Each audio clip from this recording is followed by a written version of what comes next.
بسم الله الرحمن الرحيم.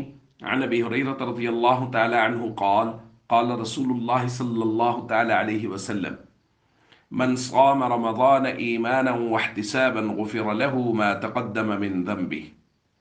رواہ البخاری۔ نبی کریم صلی اللہ علیہ وسلم نے ارشاد فرمایا: جس شخص نے رمضان کے روزے ایمان کی حالت میں اور خالص نیت کے ساتھ رکھے، اس کے پچھلے گناہ بخش دیے گئے۔ دوستو، رمضان المبارک میں اللہ رب العزت کی رحمت بندوں کی طرف بہت زیادہ متوجہ ہوتی ہے۔ غور فرمائیے کہ وہ کام جو ہم پر کرنا لازم ہے، روزے رکھنا فرض ہے، لازم ہے ہم پر، لیکن اس کام پر بھی اللہ رب العزت کی رحمت اس قدر متوجہ ہے کہ اعلان کر دیا گیا ہے کہ جو شخص بھی رمضان کے روزے رکھے گا اس کے سابقہ گناہوں کو معاف کر دیا جائے گا۔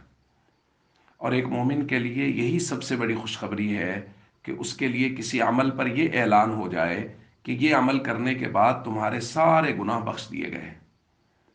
تو دوستو، رمضان المبارک کو پوری اہمیت سے گزاریں، اس کے روزوں کو پوری اہمیت سے رکھیں، اور یہ درخواست ضرور کرنا چاہیں گے کہ اپنے بچوں میں رمضان کی عظمت، اہمیت اور فضیلت کو منتقل کریں۔ جیسے ہمارے بڑوں نے ہماری طرف اس کی اہمیت کو اپنے عمل سے منتقل کیا، ہمیں بھی چاہیے سحر و افطار میں اپنے بچوں کو اپنے ساتھ بٹھائیں، ان کو دعائیں یاد کروائیں، اور ان کو رمضان المبارک کی اہمیت گویا ورثے میں دیں کہ ہمارے بچے ہمارے عمل سے رمضان المبارک کی اہمیت کو، فضیلت کو، عظمت کو سمجھیں۔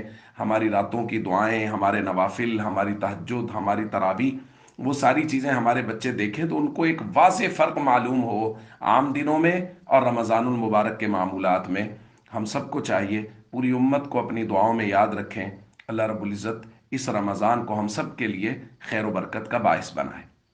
السلام علیکم ورحمۃ اللہ وبرکاتہ۔